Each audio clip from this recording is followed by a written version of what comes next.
ونصلي ونسلم على رسول الكريم أما بعد فأعوذ بالله من الشيطان الرجيم بسم الله الرحمن الرحيم يا أيها الذين آمنوا كتب عليكم الصيام كما كتب على الذين من قبلكم لعلكم تتقون صدق الله مولانا العظيم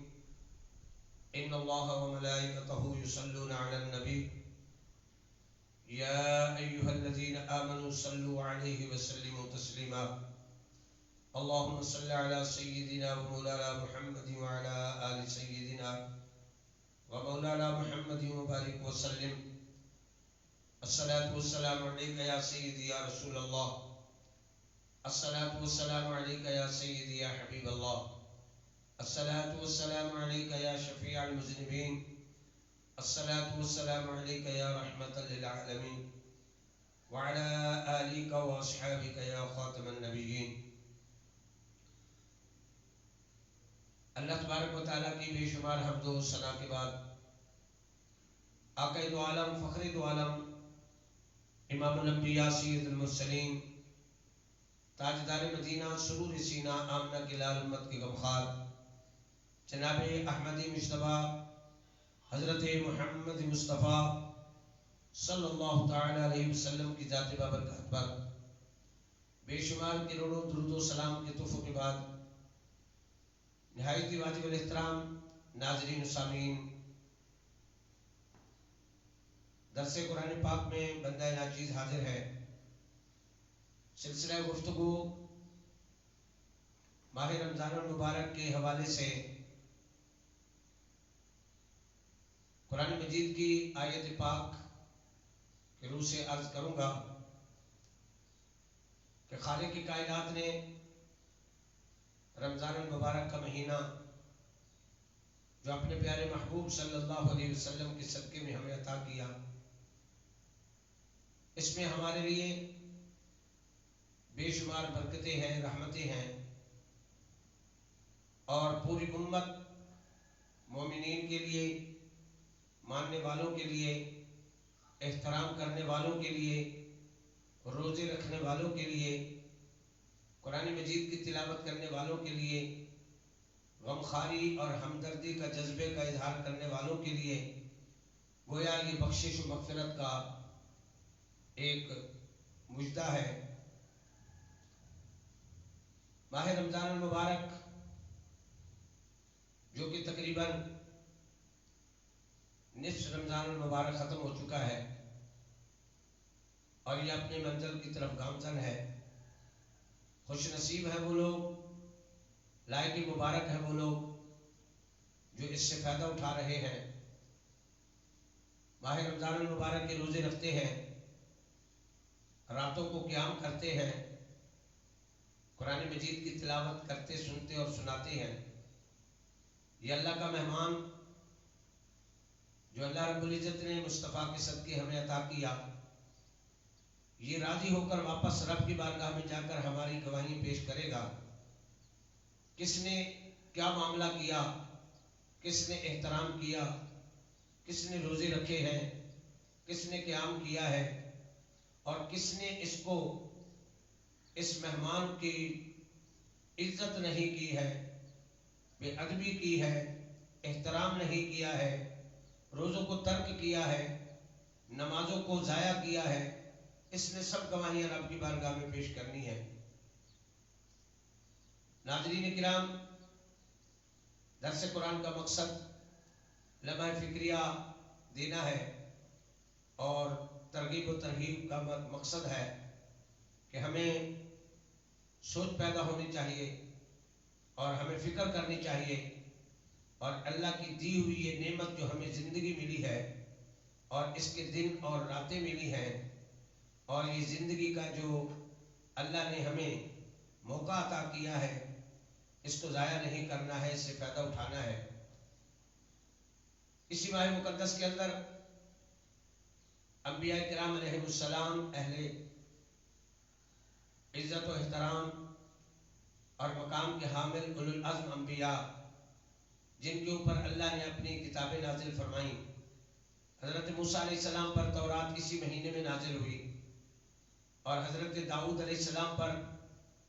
زبور شریف بھی اسی مہینے میں نازل ہوئی، اور حضرت عیسیٰ علیہ السلام پر انجیل بھی اس مہینے میں نازل ہوئی، اور ہمارے آقا و مولا امام الانبیاء سید المرسلین خاتم النبیین صلی اللہ علیہ وسلم کی ذات بابرکات پر قرآن مجید کا جو نزول ہے وہ بھی اسی ماہ مقدس کے اندر ہے۔ اور قرآن مجید کے نزول کے دو ادوار ہیں۔ پہلی مرتبہ لوح محفوظ سے پہلے آسمان پر پورا کا پورا قرآن مجید یکبار ماہ رمضان المبارک کے اندر نازل ہوا، اور پھر بتدریج آہستہ آہستہ جہاں ضرورت ہوئی، کہیں پر ایک سورت، کہیں پر آیت، کہیں پر آیتیں، میرے آقا علیہ السلام کے قلب اطہر پر قرآن مجید کا تقریباً 23 سال کے عرصے کے اندر قرآن پاک کا نزول ہوا۔ نبی کریم صلی اللہ علیہ وسلم کے صدقے میں اللہ نے ہمیں بے شمار نعمتیں عطا فرمائی ہیں۔ نسبت مصطفیٰ بہت بڑا اعلیٰ یہ اللہ تعالیٰ کا انعام ہے۔ نبی کریم صلی اللہ علیہ وسلم کا ذکر پاک تمام کتب آسمانی کے اندر موجود ہے۔ جناب حضرت موسیٰ علیہ السلام پر جس وقت تورات نازل ہوئی اور تورات کے اندر احکامات الہیہ کو حضرت موسیٰ علیہ السلام نے پڑھا، اور پھر اس کے اندر میرے نبی کے ذکر پاک کو پڑھا، میرے نبی کے صحابہ کے ذکر کو پاک کو پڑھا، اہل بیت کا بھی ذکر ہے اور امت محمدی کا بھی ذکر ہے۔ حضرت ابو ہریرہ رضی اللہ تعالیٰ عنہ اس حدیث پاک کے راوی ہے۔ خصائص کبریٰ شریف کے اندر یہ حدیث موجود ہے کہ میرے آقا علیہ السلام نے فرمایا کہ جس وقت حضرت موسیٰ علیہ السلام پر تورات نازل ہوئی تو انہوں نے اوراق تورات کی تلاوت فرمائی، تو اس کے اندر ایک امت کا ذکر پایا کہ اس کے اندر لکھا ہوا تھا کہ آخر زمانے میں ایک امت آئے گی آخر زمانے میں، اور قیامت والے دن سب سے پہلے جنت میں داخل ہو۔ حضرت موسیٰ علیہ السلام نے عرض کی، مولا یہ امت جو آخر میں آنے والی ہے اور قیامت والے دن سب سے پہلے جنت میں جائے گی، یا اللہ یہ امت مجھے عطا فرما دے۔ اور رب کائنات نے ارشاد فرمایا، یا موسیٰ تلک امت محمد، اے موسیٰ علیہ السلام یہ امت تو میں اپنے محبوب کو عطا کر چکا ہوں۔ حضرت موسیٰ علیہ السلام نے پھر عرض کی، مولا میں نے تورات میں پڑھا ایک امت آئے گی جو کہ نیکی کریں گے اور مستجاب الدعوات ہوں گے، ان کی دعائیں قبول ہوں گی، یا اللہ وہ امت مجھے عطا فرما دے۔ اللہ نے فرمایا، اے موسیٰ علیہ السلام وہ بھی میں نے اپنے پیارے محبوب کو وہ امت عطا کر دی ہے۔ پھر انہوں نے عرض کیا، اے اللہ میں نے تورات میں پڑھا ایک امت کا ذکر کہ وہ امت کلام الہی کو اپنے سینے میں بسائیں گے، اے اللہ وہ مجھے امت عطا کر دے۔ اللہ رب العزت نے فرمایا، اے موسیٰ وہ بھی میرے محبوب کی امت ہے۔ ناظرین کرام یہاں میں ایک بات عرض کروں گا، یہ اعزاز حاصل ہے اس امت کو مصطفیٰ علیہ السلام کے صدقے میں کہ سابقہ جتنے کتب آسمانی ہیں ان کا علم مجموعی طور پر نبیوں کے پاس ہوتا تھا، امتی کے پاس اس کا علم نہیں ہوتا تھا، نہ وہ حافظ ہو سکتے تھے۔ لیکن قرآن مجید اللہ رب العزت کا کلام آقا علیہ السلام کے صدقے میں اس انداز میں ہمیں عطا ہوا ہے کہ بحمدللہ میں کہہ سکتا ہوں میرے نبی کی امت کے اندر ایک نہیں، سینکڑوں نہیں، ہزاروں نہیں، لاکھوں نہیں، بلکہ کروڑوں کی تعداد کے اندر اس امت کے اندر قرآن مجید کے حافظ موجود رہے ہیں اور موجود ہیں۔ یہ اس امت کو اعزاز حاصل ہوا۔ کلام الہی چھوٹے بچیاں اپنے سینوں میں بسا لیتے ہیں۔ اللہ نے قرآن مجید کو اتنا آسان فرما دیا کہ رب نے فرمایا، وَلَقَدْ يَسَّرْنَا الْقُرْآنَ لِلذِّكْرِ فَهَلْ مِن مُدَّكِرٍ۔ ناظرین کرام آگے پھر ذکر ہوا، حضرت موسیٰ علیہ السلام نے اللہ کے بارگاہ میں عرض کی، مولا میں نے تورات میں پڑھا ایک امت کا ذکر ہے جو صدقے کا مال کھائیں گے ان کو کھانے پر بھی ثواب ملے گا۔ خالق کائنات نے ارشاد فرمایا، اے موسیٰ وہ امت بھی میں نے اپنے محبوب کو عطا فرما دی ہے۔ اس کا کیا مقصد ہے؟ اس کا مقصد یہ ہے کہ امیر لوگ صدقہ خیرات اللہ کی رضا کے لیے دیں گے، اور غرباء اور مساکین اور حقدار لوگ ان کو استعمال کریں گے، تو ان کے استعمال کرنے والوں کو بھی ثواب ملے گا، صدقہ و خیرات کھانے والوں کو بھی ثواب ملے گا، کیونکہ امیر لوگ صدقہ خیرات دیں گے، غریب لوگ استعمال کریں گے تو امیر لوگوں کو ثواب ملے گا، اور اگر وہ استعمال نہ کریں تو ان کو کیسے ثواب ملے گا؟ تو جو نیکی کا سبب بنتا ہے، جس کی وجہ سے نیکی کرنے والا نیکی کرتا ہے، تو اس سبب والے کو بھی اللہ رب العزت اتنا اجر و ثواب عطا کرتے ہیں جتنا نیکی کرنے والا اجر و ثواب کا حامل ہوتا ہے۔ کوئی بھی آپ نیکی کا کام، اعمال صالحہ کی ترغیب دیتے ہیں، حکم دیتے ہیں، امر بالمعروف نہی عن المنکر کرتے ہیں، اس پر جو بھی عمل کرے گا تو حکم دینے والا، امر بالمعروف کرنے والے کو بھی برابر میں اتنا ثواب ملتا ہے۔ تو اللہ تعالیٰ نے فرمایا موسیٰ علیہ السلام، یہ امت بھی میں نے اپنے محبوب کو عطا فرما دی ہے۔ اور پھر حضرت موسیٰ علیہ السلام نے عرض کیا، مولا میں نے یہ تورات کے اندر پڑھا کہ ایک امت آخر میں آئے گی، اور اس امت کا یہ درجہ اور مقام یہ ہوگا کہ محشر کے دن سب سے پہلے جنت میں جائے گی۔ اور میرے نبی نے بھی ارشاد فرمایا کہ قیامت والے دن تمام نبیوں کی تمام امتیں آئیں گی، لیکن جس وقت جنت کا دروازہ کھلے گا میں جنت کا افتتاح فرماؤں گا، اور سب سے پہلے میں جنت میں داخل ہوگا، پھر اس کے بعد دیگر انبیاء کرام داخل ہوں گے، پھر امتوں کا جب سلسلہ شروع ہوگا جنت میں داخلے کا، تو فرمایا تمام سابقہ امتوں سے پہلے، سب سے پہلے میری امت جنت کے اندر داخل ہوگی۔ ناظرین کرام، اس سے یہ پتہ چلتا ہے کہ نبی کریم صلی اللہ علیہ وسلم کی نسبت کتنی عظیم ہے، اور میں کہہ سکتا ہوں کہ محمد کی نسبت بڑی چیز ہے، خدا دے یہ دولت بڑی چیز ہے۔ ذکر ہوا امت محمدی کا، تو حضرت موسیٰ علیہ السلام نے اللہ کی بارگاہ میں جب ان باتوں کا ذکر کیا کہ ایسی امت جن کے اندر یہ فضیلت ہے، یہ فضیلت ہے، تو جس وقت تمام فضیلتوں کی حامل امت محمدی کہلائی، تو اس وقت حضرت موسیٰ علیہ السلام نے رب کی بارگاہ میں عرض کی، مولا اور اگر یہ امت مجھے عطا نہیں فرماتا تو پھر مجھے اپنے اس نبی کی امت کے اندر شامل فرما لے۔ ناظرین کرام، ہم جتنا رب کا شکر ادا کریں کہ اللہ نے اپنے پیارے نبی کا ہمیں امتی بنایا ہے، تو پھر ہمارا حق بنتا ہے کہ ہم امتی بن کر تو دکھائیں، اور اپنے امتی ہونے کا حق تو ادا کریں، اور کل قیامت والے دن رب کی بارگاہ کے اندر جب حاضر ہوں تو اللہ کے اور اللہ کے رسول کی بارگاہ میں کم از کم ہم سرخرو تو ہوں۔ لجپال نبی پیارے آقا علیہ الصلوۃ والسلام نے ارشاد فرمایا قیامت والے دن تمام کے تمام نبی اپنی امتوں کے ساتھ رب کی بارگاہ میں حاضر ہوں گے۔ فرمایا میری امت بھی رب کی بارگاہ میں محشر کے میدان میں آئے گی، فرمایا میری امت کو امتیازی نشان ہوگا، میرا امتی جب قبر سے نکلے گا محشر کے میدان میں آئے گا تو اس انداز میں آئے گا کہ دور سے دیکھنے والے محشر کے میدان میں موجود لوگ دیکھیں گے تو وہ فوراً انگلی کا اشارہ کر کے کہیں گے، وہ یہی کہیں گے کہ یہ جو بندہ آ رہا ہے، یہ جو فرد آ رہا ہے، یہ امت محمدی کا فرد آ رہا ہے۔ اور وہ نشانی کیا ہوگی؟ پیارے آقا علیہ الصلوۃ والسلام نے ارشاد فرمایا میرے امتی جب قبروں سے باہر نکلیں گے تو ان کے چہرے چمکتے ہوں گے، ان کے بازو چمکتے ہوں گے، ان کے پاؤں چمکتے ہوں گے۔ میرے آقا نے فرمایا میرے امتی کی یہ نشانی ہوگی کہ 5 اعضاء ان کے چمکتے ہوں گے، اور اس اعضاء کے چمکنے کی وجہ سے یہ پہچان ہوگی تمام نبیوں کی امتوں کے اندر میری امت کا امتیازی نشان ہوگا کہ ان کے یہ جسم کے اعضاء چمکیں گے تو پتہ چلے گا یہ امت محمدی کا فرد ہے۔ اب اس پر غور یہ کرنا ہے ناظرین کرام کہ یہ اعضاء چمکیں گے کیسے؟ خود بخود چمک جائیں گے؟ تو اس کا بھی میرے نبی نے اظہار فرما دیا۔ پیارے آقا علیہ الصلوۃ والسلام نے ارشاد فرمایا کہ قیامت والے دن اگر چاہتے ہو کہ تمہارے اعضاء چمکیں، چہرہ چمکتا ہو، بازو چمکتے ہو، پاؤں چمکتے ہو، تو فرمایا پھر وضو کیا کرو، نماز ادا کیا کرو۔ نماز کے لیے جو تم وضو کرو گے،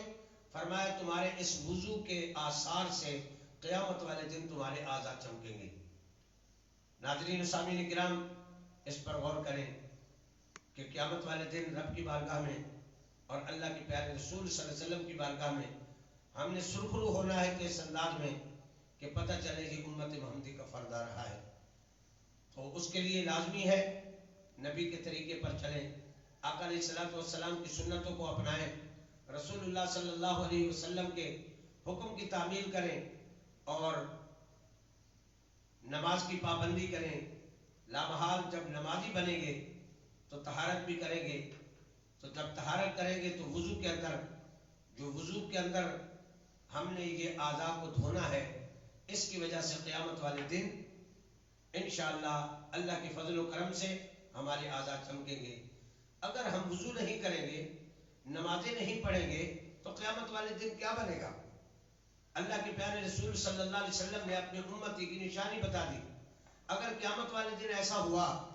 اور میرے آقا علیہ الصلوۃ والسلام نے ارشاد فرمایا کہ یہ تو میرا امتی نہیں ہے، اس کے اندر تو میرے امتی ہونے کے نشانات نہیں ہیں، تو پھر کیا بنے گا؟ کون سا دروازہ ہوگا جس پر ہم جائیں گے؟ اس لیے غور و فکر کی ضرورت ہے، عمل کی ضرورت ہے، اور اپنے اس جو اللہ نے زندگی ہمیں عطا کی ہے اس نعمت کو غنیمت جانتے ہوئے اور اس نعمت کا فائدہ اٹھائیں، اللہ کو راضی کریں اور اللہ کے پیارے رسول صلی اللہ علیہ وسلم کو بھی راضی کریں، اور اللہ نے جو یہ ماہ رمضان المبارک ہمیں عطا فرمایا ہے اس سے فائدہ اٹھائیں، اور ہو سکتا ہے یہ ہماری زندگی کا آخری رمضان المبارک ہو، اور وہ مالک جانتا ہے نہ جانے کتنے لوگ ہیں جو ہمارے دوست احباب، ہمارے رشتہ دار، ہمارے محلے دار پچھلے سال تھے اور اس سال نہیں ہیں، نہ جانے اگلے سال ہمارا نمبر ہو، اللہ کو علم ہے، لیکن یہ جانیے یہی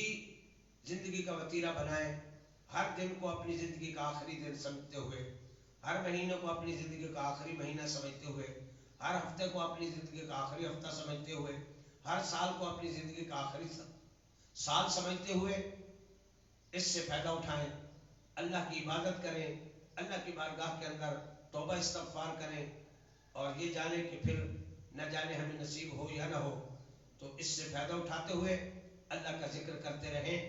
اور اللہ کے پیارے رسول صلی اللہ علیہ وسلم کی اتباع کریں، اور رمضان المبارک کے ان برکات والے لمحات سے فائدہ اٹھائیں، کیونکہ اس کی صبح، اس کی شام، اس کا دن اور اس کی راتیں یہ تمام تر رحمتوں سے بھری ہوئی ہیں۔ حضرت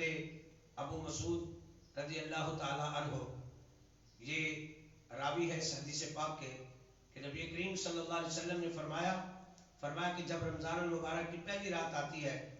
تو تمام جنت کے دروازوں کو کھول دیا جاتا ہے، پورا مہینہ یہ دروازے کھلے رہتے ہیں، کوئی دروازہ بند نہیں ہوتا، اور دوزخ کے دروازے بند کر دیے جاتے ہیں، کوئی دروازہ نہیں کھولا جاتا، پورا مہینہ دوزخ کے دروازے بند رہتے ہیں، شیاطین کو بند کر دیا جاتا ہے، اور اللہ کی طرف سے فرشتے کو حکم ہوتا ہے کہ جاؤ اس ندا کو وہاں آسمان پہلے آسمان سے دنیا کی طرف اس ندا کو بلند کرو، اور وہ یہ ہوتی ہے، فرشتہ کہتا ہے اے نیکی کے چاہنے والے نیکی کر اور خوش رہے، اور اے برائی کے چاہنے والے برائی سے رک جا اور عبرت حاصل کر۔ فرمایا رات کے وقت اللہ کی طرف سے حکم ہوتا ہے کوئی بخشش مانگنے والا میں اس کی بخشش فرماؤں، ہے کوئی رزق مانگنے والا میں اس کو رزق عطا کروں، ہے کوئی شفا مانگنے والا میں اس کو شفا عطا فرماؤں، ہے کوئی سوال کرنے والا میں اس کے سوال کو پورا فرماؤں۔ فرمایا پوری رات اللہ کی طرف سے حکم ہوتا ہے، اور بار بار یہ آواز آتی ہے، اور جو بھی اللہ کی بارگاہ میں عرضی پیش کرتے ہیں رب کائنات ان کی عرضیوں کو قبول بھی فرماتا ہے۔ فرمایا یہ سلسلہ پورا مہینہ رمضان المبارک کا جاری و ساری رہتا ہے، اور یہاں تک کہ ہر رات، فرمایا کہ ہر رات افطاری کے وقت، شام کے وقت جب دن گزرتا ہے اور افطاری کا وقت ہوتا ہے، فرمایا اس وقت اللہ تعالیٰ 60,000 ہر روز 60,000 دوزخیوں کو اللہ تبارک و تعالیٰ آزاد دوزخ سے آزاد فرما کر جنتی بناتا ہے، اور پھر جب پورا مہینہ گزرتا ہے، آخر رمضان کے اندر عید والے دن جتنی تعداد میں پورے رمضان المبارک کے اندر جتنے دوزخ سے آزاد کیے جاتے ہیں، اتنی تعداد میں عید والے دن اللہ اس امت کے اندر گناہ گاروں کو دوزخ سے آزاد فرما کر جنت کا حقدار بناتا ہے۔ ناظرین کرام، اللہ رب العزت کی بارگاہ میں یہ عرض ہے، اللہ تعالیٰ ہم سب کو اس زندگی اور اس صحت کی قدر کرنے کی توفیق عطا فرمائے۔ اللہ اس مہمان معظم کا احترام کرنے کی توفیق بخشے۔ اللہ اس سے ہمیں استفادہ حاصل کرنے کی توفیق عطا فرمائے۔ آخر میں دعا ہوگی، تمام ناظرین اور سامعین دعا کے اندر شامل ہوں، نہ جانے کس کی آمین پر اللہ تبارک و تعالی ہماری دعا کو قبول فرمائے اور عالم اسلام کے تمام مسلمانوں پر اللہ تعالیٰ اپنا رحم و کرم فرمائے۔ وآخر دعوانا الحمدللہ رب العالمین۔ بسم اللہ الرحمن الرحیم۔ اللہم صلی علی سیدنا و مولانا محمد وعلی آل سیدنا و مولانا محمد وبارک وسلم۔ ربنا تقبل منا انک انت السمیع العلیم وتب علینا انک انت التواب الرحیم۔ یا الہ العالمین، ہماری حاضری کو قبول فرما، ناظرین و سامعین کی سماعت کو قبول فرما۔ جو کچھ درس کے اندر کہا گیا، سننے والوں کو، کہنے والے سب کو یا اللہ عمل کی توفیق عطا فرما۔ پیارے آقا علیہ الصلوۃ کی ساری امت کی خیر فرما۔ اے خالق و مالک مولا، اس ماہ مقدس کی عظمت کے صدقے بالخصوص تمام مسلمین مسلمات بیماروں کو شفاء کاملہ عاجلہ عطا فرما۔ اے اللہ، زمین و آسمان کی آفات اور بلیات سے ہم سب کو محفوظ فرما، تمام مسلمانوں کو محفوظ فرما۔ بالخصوص یہ جو عالم دنیا کے اندر، عالم اسلام کے اندر، عالم انسانیت کے اندر یہ وبا پھیلی ہوئی ہے، یا اللہ اس کورونا وائرس سے تمام مسلمانوں کو اس سے محفوظ فرما اور نجات عطا فرما۔ جو اس کے اندر مبتلا ہے ان کو شفاء کلی عطا فرما۔ اے اللہ، تمام دوستوں کو، تمام مسلمانوں کے نیک آرزوؤں کو پورا فرما اور ہماری حاضری کو قبول و منظور فرما۔ آمین ثم آمین۔ وصلی اللہ تعالی علی خیر خلقہ محمد وعلی آلہ واصحابہ اجمعین برحمتہ۔